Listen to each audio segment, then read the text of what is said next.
Good afternoon, everyone. Welcome to the first edition of From the Principal's Desk. I've been here 5 months now, and under normal circumstances I would have met with many of you, got opinions about things, got some feedback about the school, but I haven't been able to do that because of the COVID situation. So two things I'm doing is, one, sending you a newsletter from the principal once a month, and I'm also sending you this video to bring you up to speed on some of the things that are happening, some of the ideas we've got going forward, and anything that's vitally important at this point in time. So I hope you enjoy this. Bear with me, it's a little bit amateurish, but doing our best to keep communicating with the very important element of our school, which is the parents and families. So, let's talk about what's happened in October. It's been a busy month. We started with the internal exams for many of our students. Then after that, we had Maths Week right across the school as a whole school activity. So there was a real focus on maths for one of those weeks. There was a very important day in the middle of October called Pink Day, which is where we have a number of assemblies and activities all based around awareness of breast cancer and what we can do to support people with breast cancer, friends with breast cancer, and our family members that are falling to that terrible disease. That was really exciting as well. And what else have we done? Oh yes, and we had the parent-teacher meetings, which went very well, very informative for everybody, and were all done online. And that's one of those things that may continue post-COVID, where it's a convenient way for parents and teachers to connect and make sure that we're all getting feedback about our children. So that's exciting times ahead there. Coming up in November, December, we have a couple of important things. We have the Cat 4 exams. Cat 4 is an external exam, so we get to measure how our students are performing and what their predicted gains are going forward. It's an important element to us triangulating our data so that we tell a whole story about our children when we're looking at improving teaching and learning through what those exam results tell us. So it's a key part of the school year. Along with that, this time is the PASS examination, about a 20-minute exam after the Cat 4. And this has been introduced by the UAE government as a strategy to try and identify some of the challenges and some of the issues that children are facing with the inability to come into school and have a normal schooling day or week. So it should be interesting to hear what students tell us across the whole of the UAE about that experience and what they've found difficult and what they like. Hopefully will come up in that PASS examination.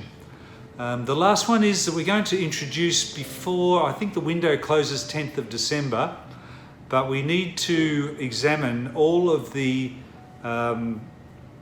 Arabic B students from grades 5 to 9, if I remember rightly. And the reason why we're doing that is the only data we have, the only time that we've taken any data has been back in 2018, and it was with 13 students, which is not a valid number of students to deal with. And we just can't continue to not do something to find out what's going on with teaching and learning and performance and attainment with our Arabic B teachers. The Arabic teachers need to know that, parents need to know that, and we need to get better in that area of the school as identified from our KSGA inspections in the past.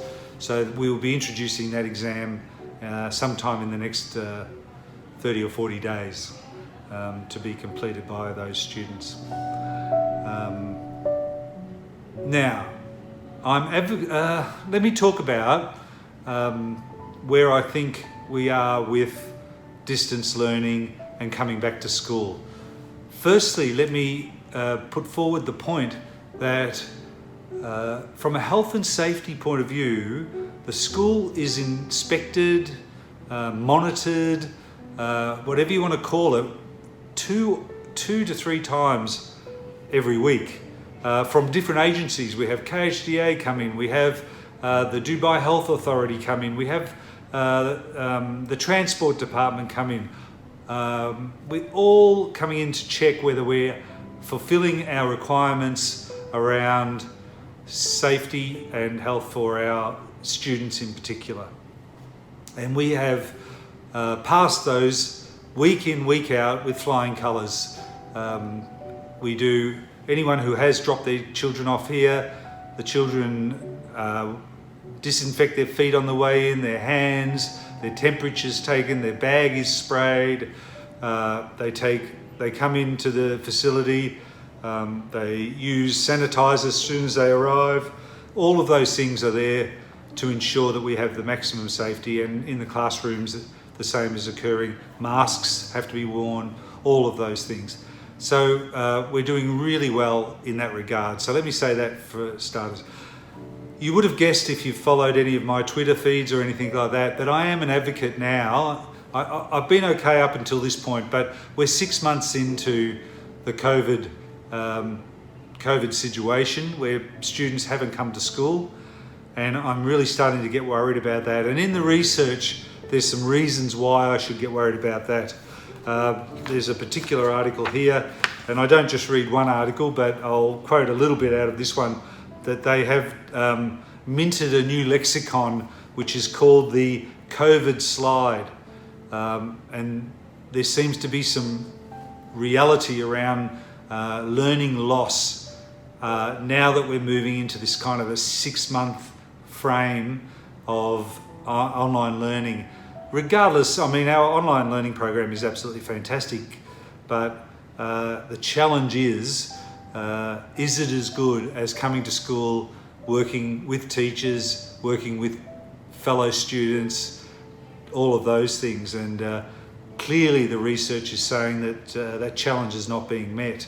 I'll give you some of the figures out of this, that roughly students will return learning gains in reading relative to a typical school year of only roughly 70% of what they would have done.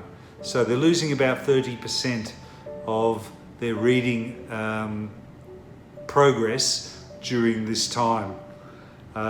If the impact of maths is even more severe, in that they're estimating that they will return with less than 50% of the learning gains that would have been achieved under normal conditions.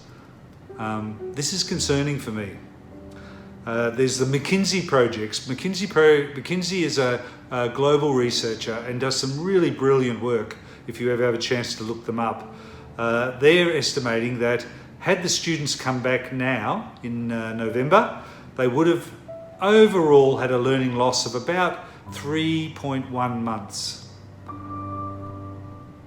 If they don't come back until end of January 2021, they're estimating that the learning lost will increase to 6 to 8 months worth of lost learning.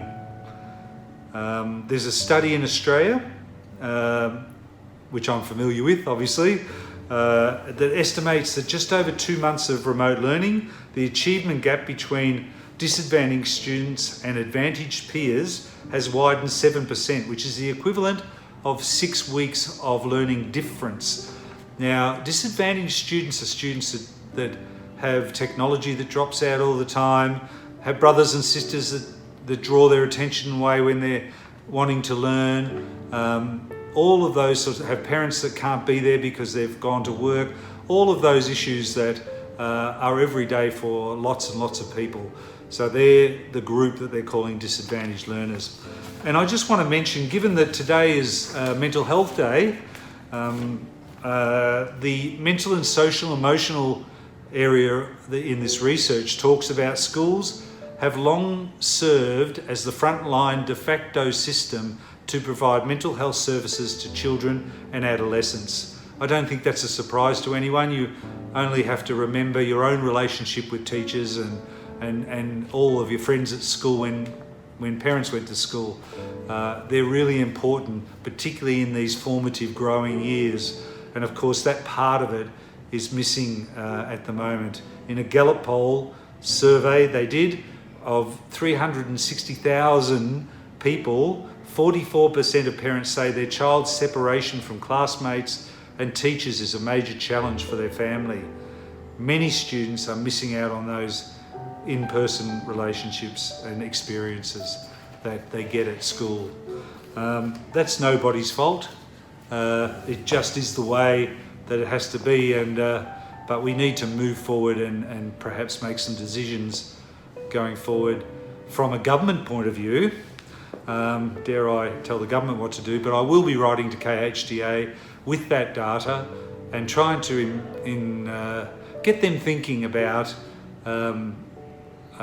making on-site schooling compulsory in the UAE at some stage. It'll probably happen later rather than sooner, but you can see I don't want the students to keep paying any sort of a price more than they have to for what COVID has done to their education. The COVID slide, keep that in mind. What else do I have to mention? We have been doing teacher observations, and I've got some really good news for you there. I don't know the teachers. This is the first time I'm seeing them teach. I know them, but I haven't seen them teach. And the way it works is that we watch their lesson, we meet with them directly afterwards, we give them some warm feedback, some cool feedback, and we set them some targets to become the best teachers that they can be going forward. And I can tell you that I am pleasantly surprised. I've worked across a lot of schools in a long career across a number of continents, and the teaching that I've watched at the top end is excellent, and the work that's been done prior to me getting here in making sure that teachers understand how to structure a lesson in the most effective way and how to look for opportunities to stretch the children's learning, how to create cognitive challenge for students is quite exciting, because that's part of their normal practice.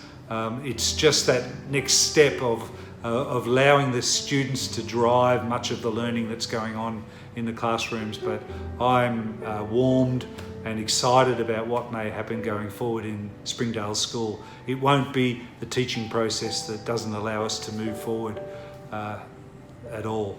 Thank you for listening to me. Please stay safe, and I'll talk to you again next month. Goodbye. Thank you.